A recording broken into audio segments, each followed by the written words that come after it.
Hello guys, मेरा नाम है रवि। स्टडी ग्लो में आपका बहुत बहुत स्वागत है। दोस्तों, भारत ने एक बहुत बड़ी सफलता हासिल कर ली है और उन्होंने क्या किया है कि खुद का पहला देसी स्टेल्थ ड्रोन इन्होंने बना लिया है। यहां पे अगर आप देखेंगे तो ये काफी ज्यादा एक बड़ा, मतलब हम ये कह सकते हैं कि बहुत बड़ी उपलब्धि है भारत के लिए। इसे किसने बनाया है? इसे बनाया है डीआरडीओ ने। ठीक है दोस्तों, जैसा कि आपको पता है डीआरडीओ लगातार इंजन इन सबको डेवलप करने में लगातार काम करता रहता है और उसी पे इसने क्या किया है, यहाँ पे अगर आप देखेंगे तो स्टेल्थ ड्रोन है ये यहाँ पे बनाया है। पिछले साल भी दोस्तों इसकी खबरें आ रही थी, कुछ पिक्चर्स क्या थे वायरल हुए तो लोगों ने अंदाजा लगाया। ठीक है, उसके बाद लेकिन पूरी तरीके से इसके जो मतलब जो खबर थी वो बाहर नहीं निकल के आई थी। लेकिन अब क्या हुआ है कि इसको प्रॉपर इसको यहाँ पे दिखाया गया है, इसकी टेस्टिंग भी की गई है। तो अब हमें ये क्लियर हो चुका है कि जो स्टेल्थ ड्रोन है इसमें भारत आ चुका है। क्योंकि मैं आपको बताऊं कि जो स्टेल्थ जो विमान होती हैं ये कुछ देशों के पास है, ये सबके पास नहीं है और अभी भी ये एक तरीके से फर्स्ट जनरेशन है, मतलब इस पे भी काम होना शुरू हो रहा है। ये जो बाकी विमान होते हैं उनसे ये बिल्कुल अलग होता है। क्यों अलग होता है? क्योंकि इसके जो मुड़ने की फ्रीक्वेंसी होती है, जो मुड़ने की जो एंगुलर मोमेंटम होता है, ये सब कुछ बहुत ही अलग होता है। इनको मारना बहुत ही मुश्किल होता है, इनकी स्पीड बहुत ज़्यादा हाई होती है। आपने मूवी में देखा होगा, जो आप देखोगे यूएफओ होता है, ठीक है, तो उसी के हिसाब से पूरा पूरा बनाया गया है। ठीक है, इसमें ये ऑटोमेटिक वर्क करता है, इसकी सबसे खास बात होती है, इसीलिए ये और भी ज़्यादा खतरनाक होता है। आने वाला जो भविष्य है दोस्तों आप देखेंगे, ठीक है, जो भविष्य है उसमें इसका यूज बहुत बड़े लेवल पे होने वाला है। क्योंकि अभी भी जो अजरबैजान थे और कुछ जो देश थे उनके बीच में जब युद्ध हुआ तो वहां पे इनका अच्छा खासा एक नमूना देखा गया। जैसे कि आप इजराइल में भी देखेंगे तो अभी जो हथियार आ रहे हैं काफी एडवांस आ रहे हैं। पहले जैसे हथियार नहीं रह गए हैं, पहले जैसे टैक्टिक्स नहीं रह गए हैं, जैसे लेजर बीम ये सब। तो उसी में जैसे दोस्तों जो यहाँ पे वायुसेना है उसके पास भी एक अच्छा खासा यहाँ पे हथियार दिया जा रहा है। अगर आप देखेंगे दोस्तों ये जो स्ट्रक्चर है यही इंडिया ने बनाया है। यहाँ पे आप देखेंगे इसके जो यहाँ के जो लेयर होते हैं, आप जरा देखिए इसको ध्यान से, ये काफी ज्यादा ये मजबूत होते हैं। ये जो ऊपर के भाग बनाए जाते हैं ये बहुत ही ज्यादा मजबूत होते हैं, इसीलिए इनको तोड़ना, इनके ऊपर अटैक करना बहुत ही मुश्किल होता है। अगर यहाँ पे अटैक हो भी जाए तो भी इनको भेजना बहुत आसान मतलब बहुत टफ होता है। इनको बनाया ही ऐसा जाता है कि किसी भी चीज से ये टूटते नहीं है। नॉर्मल विमान आप देखेंगे दोस्तों उनका स्ट्रक्चर थोड़ा सा अलग होता है। आप देखेंगे उनका स्ट्रक्चर ऐसा होता है कि वो आगे की तरफ जब वो बढ़ते हैं तो आप देखेंगे जब वो आगे की तरफ बढ़ते हैं तो क्या होता है, आगे आप देखेंगे कोन की तरह बना होता है, तो वो हवा को चीरते हुए आगे जाते हैं। लेकिन इसको ऐसा बनाया गया है, आप देखेंगे इसको हर तरफ से ऐसा बनाया जाता है ताकि ये किसी भी दिशा में अगर ये जाना चाहे, सडन ये मूव करना चाहे तो बहुत ही आसानी से, बहुत तेजी से मूव कर सके। जैसे आप बाइक चलाते हैं, आप एक सड़क पे जाएंगे, आपको टर्न करना है, तो जब मोड़ आती है तो वहां पे आप देखेंगे आपकी स्पीड स्लो हो जाती है। लेकिन अगर एक ऐसी बाइक बनाई जाए तो स्पीड में भी जूम से करके घूम जाए, तो वही चीज यहाँ पे है। इसकी जो क्षमता होती है, ठीक है, उड़ने की, सहन करने की क्षमता होती है, काफी अलग होती है। जो एयर रेजिस्टेंस होता है वो काफी अलग होती है। इसका जो ऊपरी स्ट्रक्चर होता है, बॉडी स्ट्रक्चर होता है, ये काफी ज्यादा मजबूत होता है, इसीलिए इसमें काफी वक्त लगता है, इसमें बहुत ज्यादा पैसा लगता है। ये ऑटोमेटिक भी होता है। ठीक है दोस्तों, यहाँ पे क्या देखिए, ड्रोन की बात हो रही है यहाँ पे, तो ये ड्रोन का एक बड़ा स्ट्रक्चर है। ड्रोन की बात, ड्रोन का मतलब ही क्या है, जैसे आप हेलीकॉप्टर है उसका छोटा वर्जन जो होता है जो ऑटोमेटिक रिमोट से चले, वहां पे इसका यूज होता है। ठीक है, तो ये ड्रोन है बस, लेकिन ये स्टील्थ ड्रोन है, बड़े वर्जन में है, युद्ध करने के लिए है। और मैं आपको बता दूं ये फर्स्ट जनरेशन है, ऐसा नहीं है कि अभी इस पे काम बहुत घातक लेवल से काम हो रहा है। आगे चल के जो वैज्ञानिक है आगे चल के क्या करेंगे कि इसका एक घातक रूप लेके आएंगे ताकि उसे जो हमारी वायुसेना है उसके अंदर ये डाला जा सके। अभी हम ये नहीं कह सकते हैं कि ये लड़ने के लिए तैयार है, ये सिर्फ एक वर्जन है, टेस्टिंग है, मतलब ऊपरी चीजों की टेस्टिंग की जा रही है। लेकिन आगे चल के इसमें बहुत सारी इंप्रूवमेंट हो सकती हैं जिसकी वजह से हम उन्हें क्या करेंगे, सेना के अंदर शामिल करेंगे। तो यहाँ पे ये सारी चीजें हैं। तो दोस्तों में जानेंगे आखिर इसकी खासियत क्या है, किस तरीके से ये वार करती है, क्या इसका रेंज है, क्या इसका लेंथ है, हम ये भी जानेंगे। और जानेंगे कि इसका यूज अभी कहाँ हो रहा है, और ये भी जानेंगे कि और कौन कौन से दो देश हैं, हमारे पड़ोसी देश हैं जो हमसे आगे हैं, हमसे बेहतर कर रहे हैं, खास करके जो स्टील्थ है, जो ड्रोन है इसके मामले में हम ये भी समझेंगे। लेकिन दोस्तों उससे पहले मैं आपको ये बता दूं कि हमारा फ्लो का कोर्स है, इसे आप जरूर अवेल करें। सिल्वा मेथड की दोस्तों मैं बात करूं तो इंडिया में ये पहली बार हम लाए हैं, ये इंडिया में कहीं है ही नहीं। इसी के लिए लोग बाहर जाते हैं, लाखों रुपए खर्च करते हैं। जो सिल्वा थे ये मेथड सिखाते थे, लेकिन हम अपने कोर्स में सिल्वा मेथड साथ साथ कई सारी चीजें लाए हैं जो मात्र आपको 299 में मिलेगी जब आप फ्लो 25 कोड आप यूज करेंगे। अब दोस्तों हम इसकी बात करें, ठीक है, तो इसका जो नाम दिया गया है यहां पे अगर आप देखेंगे AFWID है, मतलब कि ऑटोनॉमस फ्लाइंग विंग टेक्नोलॉजी, यानी कि जैसा यहां समझ सकते हैं ऑटोनॉमस है मतलब ये ऑटोमेटिक वर्क करेगा, कंट्रोल किया जा सकता है रिमोट से, ठीक है, टेक्नोलॉजी से इसे कंट्रोल किया जाएगा, ठीक है। फ्लाइंग विंग मतलब इसके जो विंग है, ठीक, आप देख रहे हैं, ठीक है, टेक्नोलॉजी है ये, तो इसका पूरा ये नाम है। अभी जैसे क्या हुआ दोस्तों, सिर्फ एरोनॉटिकल टेस्ट हुआ है, जैसा कि मैंने बताया था, हम ये नहीं कह सकते कभी सेना के अंदर आएगा।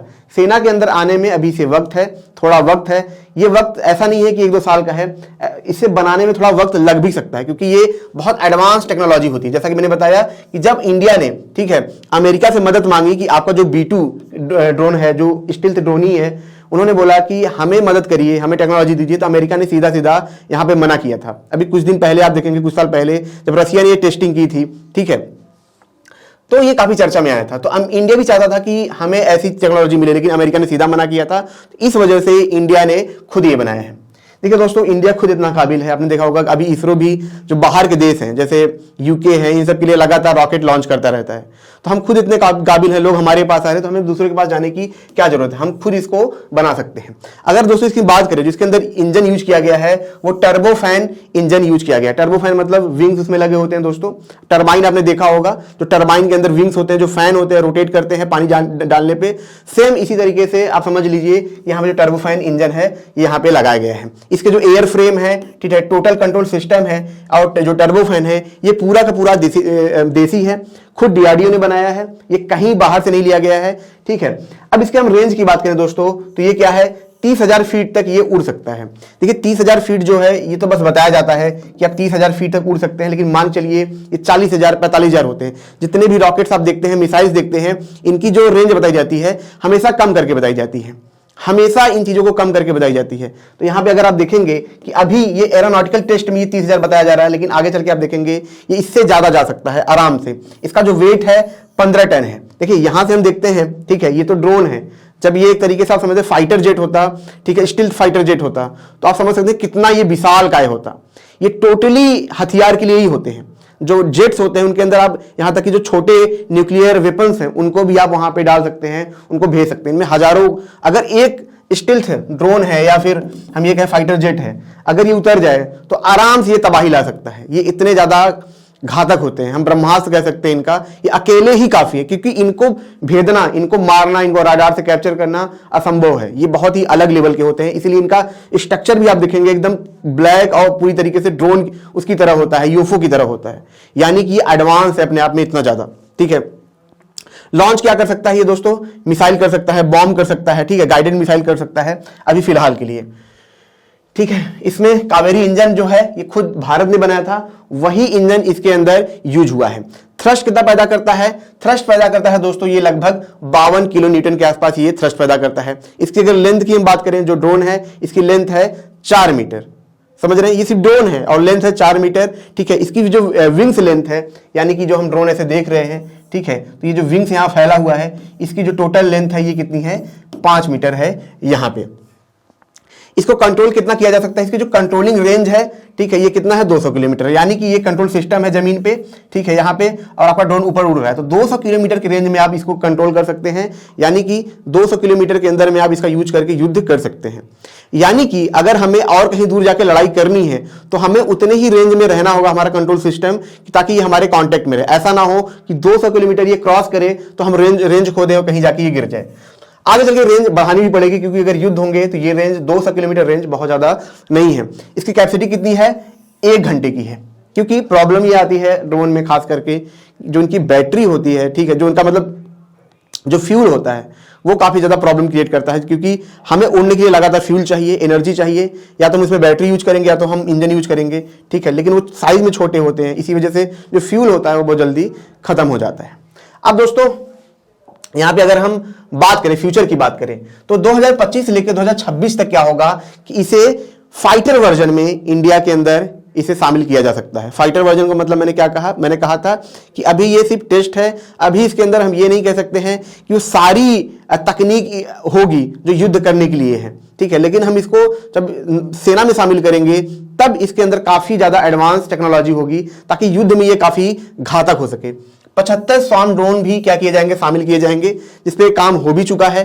ठीक है, पिछले साल जैसा कि मैंने आपको बताया था, स्विफ्ट करके जो नाम था ये काफी चर्चा में आया था। ठीक है, स्टेल्थ विंग फ्लाइंग टेस्टर करके ये चर्चा में आया था, जिसमें सिर्फ एक फोटो दी गई थी। और वही आज जो है, जो ये स्टील्थ ड्रोन है वही है जो पिछले साल काफी गुप्त तरीके से यहाँ पे रखा गया था। अब दोस्तों भविष्य की बात करें, देखिए आर्मेनिया जब अजरबैजान में जब युद्ध हुआ तो वहां पे जो स्टील्थ ड्रोन थे उनका काफी ज्यादा यूज हुआ था। जैसा कि मैंने बताया कि हर देश नए चीजों का यूज कर रहे हैं, सिर्फ बना नहीं रहे हैं, जब जरूरत पड़ रही है उनका यूज भी हो रहा है। तो ये यूज, इसकी जरूरत हमें भी कभी पड़ सकती है। ठीक है, इसीलिए इसको देखते हुए बनाया गया था। अगर हम चाइना पाकिस्तान की बात करें तो इस मामले में जो स्टील्थ ड्रोन की बात हम कर रहे हैं, इसमें थोड़ा सा ये हमसे आगे है, क्योंकि चाइना लगातार इनकी मदद कर रहा है इस टेक्नोलॉजी को ग्रो करने में, इसलिए ये इस चीज में हमसे थोड़ा सा आगे है। देखिए दोस्तों, हम हथियारों की बात करते हैं, लेकिन ऐसे जो हथियार होते हैं ना, इसका होना बहुत जरूरी है, बहुत ज्यादा जरूरी है। कुछ चीजों में हम ठीक है जज्बाती होकर लड़ सकते हैं, लेकिन टेक्नोलॉजी का होना बहुत ज्यादा जरूरी है। अगर एक स्टील्थ ड्रोन है, ठीक है, या फाइटर जेट है, उससे लड़ना बहुत ज्यादा मुश्किल होता है, क्योंकि उसकी जो स्पीड है, एफिशिएंसी है, सब कुछ अपने आप में बेहतर होती है। तो कितना भी अच्छा जो होगा, ठीक है, कितना भी अच्छा जो चलाने वाला होगा, अगर उसके पास अच्छे हथियार नहीं है, बहुत ही ज्यादा लो लेवल के हथियार है, तो लड़ाई नहीं कर सकता है। ठीक है, हर चीज आप खुद से नहीं जी सकते, हमें टेक्नोलॉजी की जरूरत होती है, और जो भारत विकसित कर रहा है। तो दोस्तों ये छोटा सा लेक्चर था। अगर ये आपको अच्छा लगा हो तो इसे लाइक करें, कमेंट करें, शेयर जरूर करें, और मिलते हैं नेक्स्ट लेक्चर में। Thank you so much.